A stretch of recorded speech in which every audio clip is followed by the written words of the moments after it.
दूसरी जंग अजीम में जब बरतानिया तबाह हो रहा था, हिटलर जो जर्मनी का सरबराह था वो बरतानिया को तबाह कर रहा था, बमबारी कर रहा था, खौफ था बरतानिया में। तो लोग अपने प्राइम मिनिस्टर के पास पूछने गए, उसका नाम था विंस्टन चर्चिल।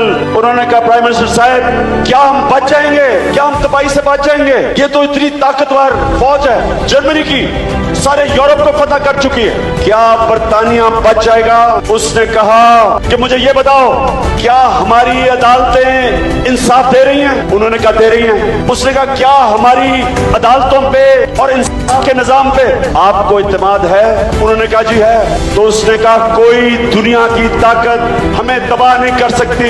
ये इसलिए कहा कि जब एक कौम के लोगों को इंसाफ मिलता है, एक कमजोर से कमजोर तरीन इंसान जब एक माशरे में उसके हकूक की उसकी अदालतें तहफ़्फ़ुज़ करती है, कोई उसके ऊपर जुल्म नहीं कर सकता, क्योंकि रियासत एक आम इंसान के हकूक की हिफाजत करती है। जब एक मुल्क की अदालतें, जब एक मुल्क की रियासत अपने कमजोर तबके की हिफाजत करती है, उस कौम को कोई शिकस्त नहीं दे सकता। ये याद रखें, अल्लाह का हुक्म है कि मेरी जमीन पे इंसाफ कायम करो। ये है वजह कि पाकिस्तान एक अजीम मुल्क नहीं बन सका।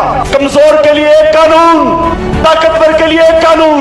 वो मुल्क कभी तरक्की नहीं कर सकता जब तक कि उस मुल्क का इंसाफ का निजाम सबको कानून के सामने एक बराबर नहीं रखता।